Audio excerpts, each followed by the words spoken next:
యేసుక్రీస్తు వారి నామంలో అందరికీ వందనాలు తెలియజేస్తున్నాం. ఈ యొక్క ఉదయకాల సమయంలో వేకప్ లో భాగంగా మన యొక్క వాక్యబోధాన్ని మనం ప్రార్థన చేసుకొని ప్రార్థనాపూర్వకంగా ప్రారంభించుకుంటాం. ప్రార్థన.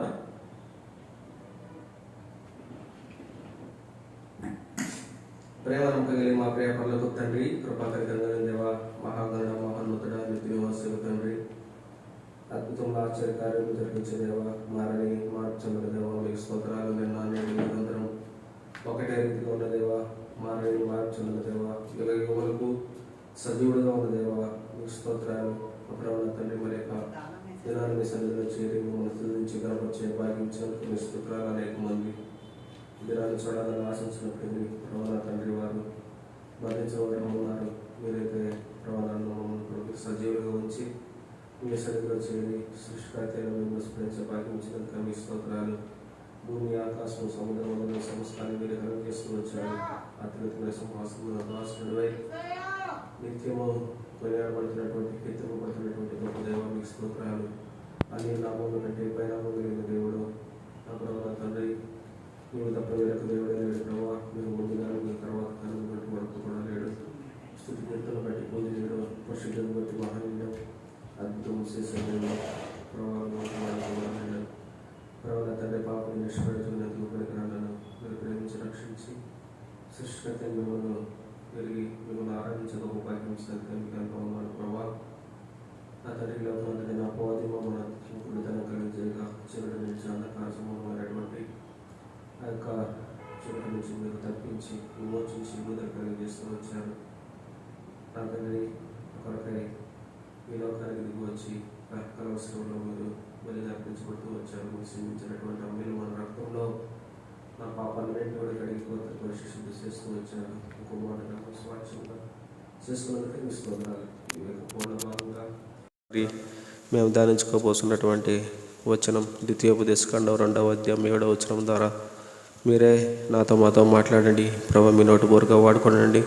నీ నామమునకి మహిమ కలిగేదానికి సహాయం చేయండి. పరిశుద్ధాత్మతో నింపి మహిమపరచమని కోరుకుంటూ, మీరే మహిమ పొందమని కోరుకుంటూ, యేసుక్రీస్తు ప్రభు వారి అతి శ్రేష్టమైన ఘనమైన శక్తి కలిగిన నామంలో ప్రార్థిస్తున్నాము తండ్రి, ఆమేన్.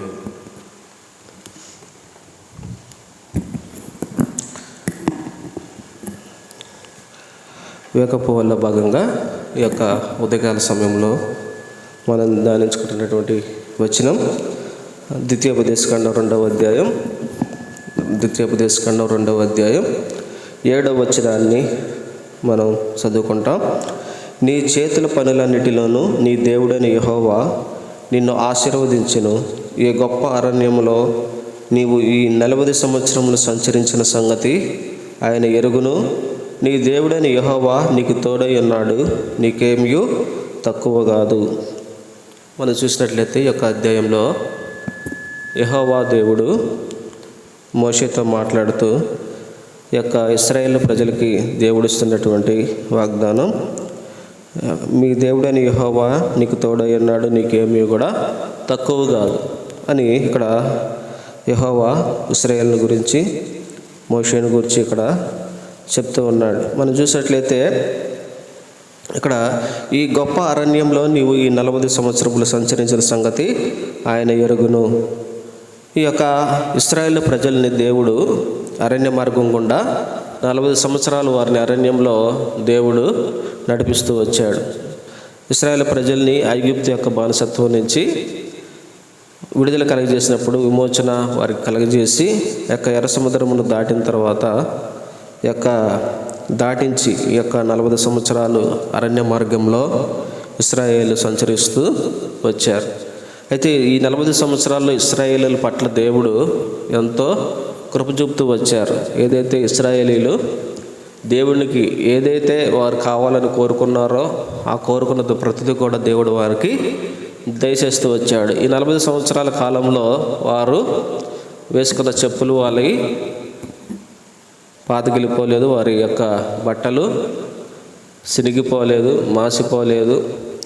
ఇంకా చూసినట్లయితే 40 సంవత్సరాలు కూడా దేవుడు ఈ యొక్క అరణ్య మార్గంలో వారికి తోడై ఉండి వారికి ఆహారాన్ని, త్రాగడానికి నీళ్ళని కూడా దేవుడు వారికి దయచేస్తూ వచ్చాడు. ఇంకా చూసినట్లయితే అనేక మంది శత్రువుల నుంచి కూడా తప్పించి ఇశ్రాయేల్ ప్రజల్ని దేవుడు కాపాడుకుంటూ వచ్చాడు.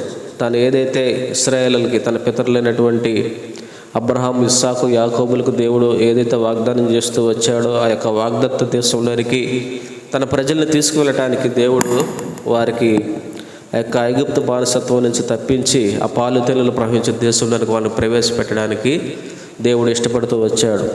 ఇంకా మనం చూసినట్లయితే ఇశ్రాయేల్ ప్రజలు యొక్క 40 సంవత్సరాల అరణ్య మార్గంలో దేవుణ్ణి ఎంతో విసిగిస్తూ, సనుగుతూ, గొనుగుతూ, మాటి మాటికి దేవుని యొక్క దృష్టికి పాపం చేస్తూ, వ్యభిచరిస్తూ, ఇంకా వారు ఏ దేవుడైతే వారిని ఐగుప్తుల నుంచి విడుదల కలుగజేస్తూ వచ్చాడో, విమోచించాడో, రక్షించాడో ఆ దేవుణ్ణి విడిచిపెట్టేసి నిజంగా దేవులు కానటువంటి ఒక విగ్రహాన్ని, వారు పోతపోసిన విగ్రహాన్ని తయారు చేసుకొని ఆ విగ్రహం దగ్గర వారు నాట్యమాడుతూ, త్రాగుచూ, గంతులు వేస్తూ, యెహోవాకు ఎంతో అసహ్యమైనటువంటి కార్యాలు వారు జరిగిస్తూ ఆ యొక్క 40 సంవత్సరాల కాలంలో మాటి మాటికి దేవుణ్ణి విసిగిస్తూ, ఇంకా దేవుని దృష్టికి పాపం చేస్తూ, ఎంతో వ్యతిరేకంగా దేవుణ్ణి జీవిస్తున్నప్పటికీ కూడా దేవుడు ఇశ్రాయేల్ ప్రజల పట్ల అంటే తన కృపను చూపుతూ ఇంకా ఏం చేస్తూ వచ్చారంటే వారి ఆశించినదల్లా దేవుడు వారికి కలుగజేస్తూ, పరలోకం నుంచి,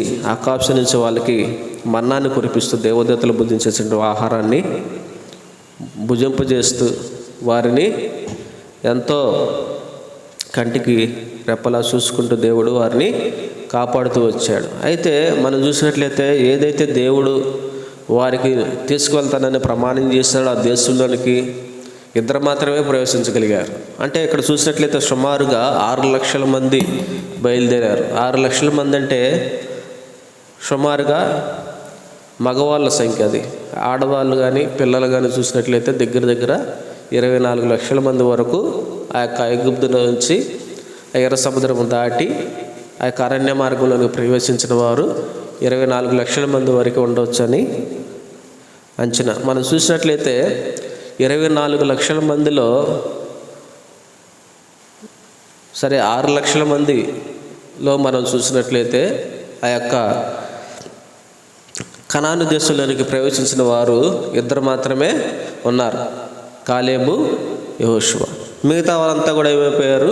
అరణ్య మార్గంలోనే నశించిపోతూ వచ్చారు. దేవునికి విరోధంగా పాపం చేసి ఏదైతే దేవుడు వారికి ఆజ్ఞాపిస్తూ వచ్చాడో ఆ ఆజ్ఞలన్నిటినీ కూడా వాళ్ళు విడిచిపెట్టేసి దేవుడు వారికి ఇచ్చినటువంటి ధర్మశాస్త్రాన్ని కూడా వారు మర్చిపోయి వారి ఇష్టానుసారంగా జీవించి ప్రవర్తిస్తూ వచ్చి అరణ్య మార్గంలోనే రాలిపోయిన వారుగా ఉన్నారు, నశించిపోయినటువంటి వారుగా ఉన్నారు. అయితే దేవుడు ఇక్కడ మనం చూసినట్లయితే ఈ 40 సంవత్సరాల కాలంలో దేవుడు వారికి ఏం చేస్తూ వచ్చాడు? తోడై ఉండి వారికి ఏమీ తక్కువ కాకుండా దేవుడు కాపాడుతూ, రక్షిస్తూ, వారికి పోషిస్తూ, సంరక్షిస్తూ, వారిని భద్రపరుస్తూ దేవుడు ఉంటూ ఉన్నాడు. మనం చూసినట్లయితే ఇక్కడ అట్లాగే మనం చూసినట్లయితే నీ దేవుడని యెహోవా నీకు తోడై ఉన్నాడు, నీకేమీ తక్కువ కాదు. ఈ యొక్క వాగ్దానం కూడా మనకి దేవుడు అనేక సార్లు మన వ్యక్తిగత జీవితాల్లో కూడా దేవుడు మనకి వాగ్దానం చేస్తూ వచ్చాడు. అయితే వాగ్దానం చేసిన దేవుడు నమ్మదగిన వాడు, ఆయన మాట ఇచ్చి నెరవేర్చేటటువంటి వాడు. మనమైతే మాట తప్పేటటువంటి వాడు. ఇక్కడ చూసి ఇశ్రాయేలు ప్రజలు కూడా దేవుని యందు విరోధంగా పాపం చేసి దేవుడికి వ్యతిరేకంగా జీవించి దేవుణ్ణి మర్చిపోయారు. అయినప్పటికీ కూడా దేవుడు వారికి ఏం చేస్తూ వచ్చాడండి? ఏమీ తక్కువ కాకుండా వారిని సంరక్షిస్తూ, పోషిస్తూ వచ్చాడు. అలాగే మన జీవితంలో కూడా అనేక సార్లు మనం పొరపాటు చేస్తూ వచ్చాం, దేవునికి వ్యతిరేకంగా పాపం చేస్తూ వచ్చాం, దేవుడు ఇచ్చినటువంటి ఆజ్ఞలు విడిచిపెట్టేసి మన ఇష్టానుసారంగా జీవిస్తూ వచ్చాం. ఎంతో దేవునికి ఏం చేస్తూ వచ్చాం? దుఃఖం కలుగజేస్తూ వచ్చినప్పటికి కూడా దేవుడు మనల్ని, మన పట్ల తన ప్రేమ, జాలి, దయ, కనికరాన్ని చూపించి దేవుడు ఏం చేస్తూ వచ్చాడు? మనల్ని రక్షించి మనల్ని ఏం చేస్తూ వచ్చాడు? మనల్ని కాపాడుతూ, మనకు తోడై ఉండి, మనకి కూడా ఎలాంటి తక్కువ కాకుండా దేవుడు మనల్ని పోషిస్తూ వచ్చాడు. ఆయన నమ్మదగినవాడు, ఆయన నీతిమంతుడు, ఆయన పరిశుద్ధుడు. చూడండి 2 తిమోతి 2:13 చూస్తే 2 తిమోతిలకు రాసిన పత్రిక 2వ అధ్యాయం 13వ వచనంలో మన దేవుడు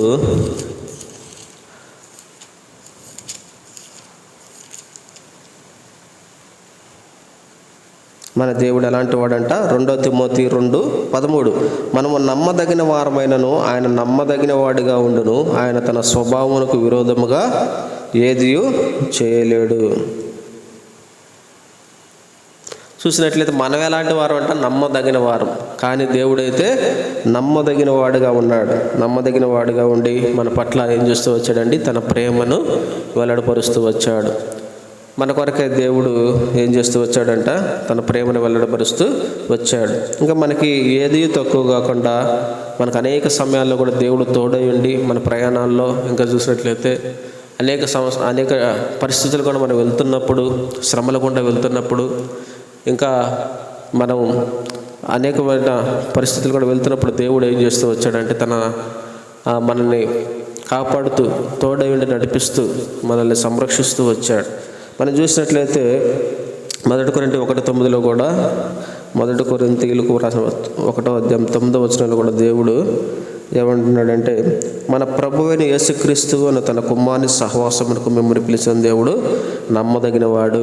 ఇప్పుడు ఎవరి సహవాసానికి మనల్ని పిలిచాడంటే తన కుమారుడైనటువంటి యేసుక్రీస్తు ప్రభువారితో సహవాసానికి దేవుడు మనల్ని పిలుస్తూ వచ్చాడు. మనం ఒకప్పుడు మన సహవాసం ఎలాగుందంటే దేవునితో లేదు. ఎలాంటి సహవాసం ఉంది? లోకంతో, లోక స్నేహం. మన లోకంలో ఏమున్నాయంట? శరీరాశ, నేత్రాశ, జీవపు డంబం. ఆ యొక్క శరీరాశలు కలిగి, నేత్రాశ కలిగి డంబంగా ప్రవర్తిస్తున్న మనల్ని ఇప్పుడు దేవుడు ఏం చేస్తూ వచ్చాడండి? పిలుచుకుంటూ వచ్చాడు. మనం ఎవరో, ఏపాటి వారం, ఎక్కడ వారమో అయితే దేవుడు మొదట తానే మనల్ని ప్రేమించి మన పట్ల తన యొక్క ప్రేమను వెల్లడిపరుస్తూ వచ్చాడు. దేవాతి దేవుడు, సృష్టికర్త అయిన వాడు ఈ యొక్క ఏం చేస్తూ వచ్చాడంటే పరలోక రాజ్యంలో నుండి ఈ లోకంలోనికి దిగివచ్చి నీ కొరకు, నా కొరకు తన యొక్క ప్రాణాన్ని కలవరి శిలువలో బలిగా ఇవ్వటానికి దేవుడు ఇష్టపడుతూ వచ్చాడు. మనం ఏపాటి వారు? మన నమ్మదగిన వారం కాదు, మన నీతిమంతులం కాదు, మనం పరిశుద్ధులం కాదు, మన ఎన్నికలేని వారం, తృణీకరింపబడిన వారం, నీచులం, వెర్రి వారం అయినప్పటికీ కూడా దేవుడు మనల్ని ప్రేమిస్తూ వచ్చాడు. ఎవరైనా నీతిమంతుల కొరకు ప్రాణం పెట్టి తెగింపవచ్చును, కానీ ఏ మంచి లేని వారి కొరకు, పాపాత్ముల కొరకు ఎవరు కూడా ప్రాణం పెట్టడానికి తెగింపరు. అయితే దేవుడు పరిశుద్ధుడు. ఈ లోకంలో 33.5 సంవత్సరములు జీవించి ఏమాత్రం పాపం లేనివాడుగా పరిశుద్ధుడిగా జీవించి పాపుల్లో చేరక ప్రత్యేకంగా నివసించి పాపం ఎరగని దేవుడు పాపి అయిన మానవుడి కొరకు కలవరి శిలువలో తన ప్రాణాన్ని బలిగా అర్పిస్తూ వచ్చాడు. ఇంకా చూసినట్లయితే ఎప్పుడో నశించిపోవలసిన వారం, నిత్య నరకానికి వెళ్ళవలసిన వారం అయితే దేవుడు మన శిక్ష తనపై వేసుకొని మన పాపములు తాను భరించి ఏం చేస్తూ వచ్చాడు? మన కొరకే ఆయన శిక్ష పొందుతూ వచ్చాడు. భూమికి, ఆకాశానికి మధ్యలో వేలాడదీయబడుతూ వచ్చాడు. శాపగ్రస్తమైన మరణాన్ని దేవుడు మన కొరకే పొందుతూ వచ్చాడు. పరలోక రాజ్యాన్ని విడిచిపెట్టకూడని భాగ్యమని ఎంచుకోలేదు, కానీ ఏం చేస్తూ వచ్చాడు? ఈ భూమి మీదకు వచ్చి శరీరధారిగా వచ్చి మన పాపములు తనపై వేసుకొని తన శిక్ష అనుభవిస్తూ వచ్చాడు, తను శిక్షింపబడుతూ వచ్చాడు. ఏదైతే మన శిక్ష తాను పొందుతూ వచ్చాడో ఆ కారణాన్ని బట్టి కలవరి శిలువలో తాను సిద్ధించిన అమూల్యమైన రక్తం ద్వారా మన పాపాలన్నింటినీ కూడా కడిగి పవిత్రపరిచి తన సొత్తుగా, స్వాస్థ్యంగా దేవుడు మనల్ని ఏర్పాటు చేసుకుంటూ వచ్చాడు. దేవుని యొక్క ప్రేమ ఎంత గొప్పదో మనం ఇక్కడ చూడవచ్చు. సమస్త మానవుల పాప పరిహారార్థమై దేవుడు ఈ లోకానికి దిగివచ్చి సమస్త మానవుల పాపాన్ని తీసివేయడానికే ఆయన కలవరి శిలువలో బలిగా అర్పించబడుతూ వచ్చాడు. ఇంకా చూసినట్లయితే దేవాతి దేవుడు యొక్క లోకంలో మన కొరకే అరుదించి మన కొరకే సిలువలో బలి అయిపోతూ వచ్చాడు. కాబట్టి ఇంకా చూసినట్లయితే మనకు రక్షణ మనది కాదు, అసలు మనం దేవుని ప్రజలమే కాదు. అయినప్పటికీ కూడా దేవుడు మనల్ని ఏర్పాటు చేసుకుంటూ వచ్చాడు. అసలు దేవుడు ఏర్పాటు చేసుకుంది ఎవరినంటే ఇశ్రాయేలు ప్రజల్నే. ఇశ్రాయేలు ప్రజల్నే తన ప్రజలుగా దేవుడు ఏర్పాటు చేసుకుంటూ వచ్చాడు. ఇశ్రాయేలు ప్రజల్నే దేవుడు తన ప్రజగా పిలుచుకుంటూ వచ్చాడు. మనం దేవుని ప్రజలం కాదు. ఇక్కడ ఇశ్రాయేలు ప్రజలు దేవుని దృష్టిలో పాపం చేయటి కారణాన్ని బట్టి, దేవుని విడిచిపెట్టిన కారణాన్ని బట్టి, దేవుని యొక్క ఆజ్ఞలను విడిచిపెట్టిన కారణాన్ని బట్టి ఇప్పుడు ఏం చేస్తూ వచ్చాడు? దేవుడు అన్యజనులైనటువంటి మనల్ని దేవుడు ఏర్పాటు చేసుకుంటూ వచ్చాడు. ఆ రక్షణ మనకు కూడా దేవుడు అనుగ్రహిస్తూ వచ్చాడు. ఇంకా చూసినట్లయితే అనేక పరిస్థితుల్లో, అనేక శ్రమల గుండా పరిస్థితులు కూడా మనం వెళ్తున్నప్పుడు కూడా దేవుడు మనకి ఏం చేస్తూ వచ్చాడండి? మనల్ని ఏర్పాటు చేసుకొని మనకు తోడై ఉండి మనల్ని కాపాడుతూ మనకేమీ కూడా తక్కువ కాకుండా దేవుడు చూసుకుంటూ వస్తున్నాడు. మనకి ఎప్పుడు ఏది అవసరమైనది కూడా దేవుడు అనుగ్రహించేటటువంటి వాడుగా ఉన్నాడు. అనేక సమయాల్లో దేవుడు ఏం చేస్తూ వచ్చాడండి, మనల్ని విడిచిపెట్టేవాడుగా లేడు. దేవుడు ఏర్పాటు మనల్ని పిలుచుకున్న దేవుడు మన పట్ల ఎంతో శ్రద్ధ వహించేటటువంటి వాడుగా ఉన్నాడు. ఇంకా మనం చూసినట్లయితే మనకి ఏది ఎప్పుడు అవసరమైనా కూడా దేవుడు మనకి అనుగ్రహించేవాడుగా ఉన్నాడు. మనకి ఎప్పుడు ఏం కావాలో కూడా దేవుడికి తెలుసు. ఆ సమయంలోనే దేవుడు మనకి వాటిని అనుగ్రహించేవాడుగా ఉన్నాడు. మన పట్ల దేవుడు చూపిస్తున్నటువంటి తన మహాప్రేమ కృపను బట్టి కూడా దేవునికి ఎంతో వందనస్తులమై ఉంటున్నాం. ఇక్కడ మనం చూసినట్లయితే ఇక్కడ ఈ యొక్క ఇశ్రాయేలు ప్రజలకు కూడా దేవుడు వాగ్దానం చేస్తూ ఉన్నాడు. ఆ యొక్క ఎదోమీయులు అంటే మనం చూసినట్టే ఆ యొక్క ఏశావు సంతానమైనటువంటి వారు వారి యొక్క సరిహద్దుల్లో కూడా ఇశ్రాయేలు ప్రజల్ని వెళ్ళనివ్వకుండా వెళ్ళుటకు ఇష్టపడేవారుగా లేరు. అయితే దేవుడు ఏం చేస్తారంటే 40 సంవత్సరాలు వారు ఆ యొక్క సేయూరు అరణ్య మార్గంలో వారిని నడిపించి ఇంకా చివరికి ఏం చేస్తున్నాడంట చూడండి, 1వ వచనం నుంచి ద్వితీయోపదేశకాండం 2వ అధ్యాయం మొదటి 2 వచనాలు. మరియు యెహోవా నాతో చెప్పినట్లు మనం తిరిగి ఎర్ర సముద్ర మార్గమున అరణ్యమునకు ప్రయాణమైపోయి బహుదినములు సేయూరు మన్యం చుట్టూ తిరిగితిమి. అంతటా యెహోవా నాకు ఇలాగు సెలవిచ్చెను, మీరు ఈ మన్యం చుట్టూ తిరిగిన కాలం చాలును, ఉత్తర దిక్కుకు తిరుగుడి, మరియు నీవు ప్రజలతో ఎట్లనము. ఈ యొక్క మన్యంలో మీరు తిరిగినటువంటి కాలము చాలు, ఇక చాలు అని చెప్పేసి మీరు ఆ యొక్క ఏశాపు సంతానమైన మీ సహోదరులు అయినటువంటి వాళ్ళ యొక్క పొలిమేరలను మీరు దాటి వెళ్ళమని ఇక్కడ దేవుడు సెలవిస్తున్నాడు. అయితే వారు మీకు భయపడతారు, కానీ మీరు చాలా జాగ్రత్తగా ఉండండి, మెలకువగా ఉండండి అని చెప్పేసి దేవుడు వారితో చెప్తూ ఉన్నాడు. ఇంకా మీకు ఏదైనా ఆ యొక్క మార్గం మధ్యలో అవసరమైతే మీకు ఆహారం కావాల్సినప్పుడు మీరు రోకలిచ్చి కొనుక్కోండి. అలాగే మీకు దాహానికి అయినప్పుడు కూడా మీరు ఏం చేయాలి, రోకలిచ్చి సంపాదించిన రోకలిచ్చి వారికి ఆ యొక్క నీళ్ళను కూడా తీసుకున్న త్రాగమ్మని దేవుడు వారితో సెలవిస్తూ ఉన్నాడు. అయితే వీటన్నిటిలో ఇంకా మనం ఇంకా ఇక్కడ 7వ వచనంలో ఏమంటున్నాడు చూడండి, నీ చేతి పనులన్నిటిలోనూ నీ దేవుడైన యెహోవా నిన్ను ఆశీర్వదించును. నీ గొప్ప అరణ్యంలో నీవు ఈ 40 సంవత్సరంలో సంచరించిన సంగతి ఆయన ఎరుగును. నీ దేవుడైన యెహోవా నీకు తోడై ఉన్నాడు, నీకేమీ తక్కువ కాదు. మనం చూసినట్లయితే దేవుడు ఇశ్రాయేలు ప్రజల్ని ఏర్పాటు చేసుకున్న కాలం నుంచి కూడా ఆ యొక్క 40 సంవత్సరాలు వారికి ఏమీ తక్కువ కాకుండా దేవుడు కాపాడి పోషిస్తూ వచ్చాడు. అలాగే మన జీవితంలో దేవుడు మనల్ని ఏర్పాటు చేసుకొని మనల్ని పిలుచుకొని తన ప్రజలుగా సొత్తుగా చేసుకొని ఇప్పటి వరకు కూడా మన జీవితంలో దేవుడు మనకి ఎలాంటిది కూడా మన జీవితంలో తక్కువగా లేకుండా దేవుడు మనల్ని పోషిస్తూ ఉన్నాడు, కాపాడుతూ ఉన్నాడు, తోడై ఉన్నాడు, సంరక్షిస్తూ ఉన్నాడు. మన అవసరతలన్నీ కూడా దేవుడు తీర్చేవాడుగా ఉన్నాడు. కాబట్టి మనల్ని పిలిచిన దేవుడు నమ్మదగిన వాడని మనం చూస్తూ వచ్చాం. మనమే నమ్మదగిన వారం, కానీ దేవుడైతే నమ్మదగిన వాడు. మనం చూసినట్లయితే మన పట్ల మన కుటుంబం పట్ల కూడా దేవుడు ఎన్నో గొప్ప కార్యాలు, అద్భుత కార్యాలు, ఆశ్చర్య కార్యాలు దేవుడు జరిగిస్తూ వచ్చాడు. మనకి ఎప్పుడు అవసరమైనా కూడా దేవుడు తన యొక్క ఐశ్వర్యంలో మన యొక్క ప్రతి ఒక్కరిని కూడా తీరుస్తూ మనకి ఎలాంటిది తక్కువ లేకుండా దేవుడు చూస్తూ ఉన్నాడు. కాబట్టి దేవునికి మనం ఎంతో వందనస్తులమై ఉంటున్నాం. దేవుడు ఈ యొక్క వాక్య భాగాన్ని దీవించును గాక. ప్రార్థన చేసుకొని మనం ముగించుకుంటాం. ప్రేమ నమ్మకం కలిగిన మా ప్రియ పరలోకపు తండ్రి, కృపా కనికరం కలిగిన దేవా, మీ మహాప్రేమను బట్టి కృపను బట్టి స్తోత్రాలు. సర్వశక్తిమంతుడా, సమస్తముగా ఆధారభూతుడా మీకు స్తోత్రాలు. వాగ్దానంలో ఇచ్చి నెరవేర్చే దేవుడు, మారని మార్పు చెందిన దేవుడు, మాట తప్పిన దేవుడు, నా తండ్రి మాట్లాడే దేవుడు, మీకు అంత వందనాలు. నా తండ్రి నాయనా, నీకేమీ తక్కువ కాదని మీరు మాట్లాడుతూ వచ్చినందుకే మీ స్తోత్రాలు. అవును ప్రభు, నిజం అనేక సందర్భాల్లో నా ప్రభావం ఏర్పాటు చేసుకున్నటువంటి నా తండ్రి నన్ను ఏర్పాటు చేసుకొని ఇప్పటి వరకు కూడా నా తండ్రి నాకు ఎప్పుడు ఏది అవసరమైనా కూడా మీరే కలుగజేస్తూ దయచేస్తూ వస్తున్నందుకే మీకు ఎంతో వందనాలు. ఏది తక్కువ కాకుండా చూస్తున్నందుకే మీకు స్తోత్రాలు. ప్రతిదినము కూడా మీరు కాపాడుతూ, రక్షిస్తూ, భద్రపరుస్తూ, పోషిస్తూ ఉన్నందుకు మీకు ఎంతో వందనాలు ప్రభా. నా తండ్రి మీ ప్రేమంతటిని బట్టి, కృపను బట్టి మీకు స్తోత్రాలు చెల్లిస్తున్నాం.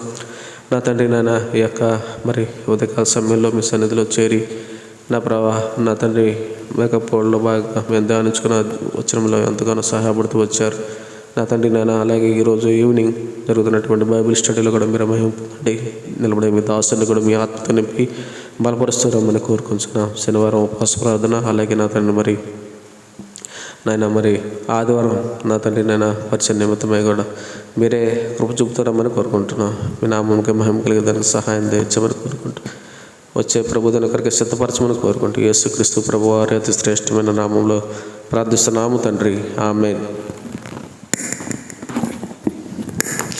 అందరికీ వందనాలు.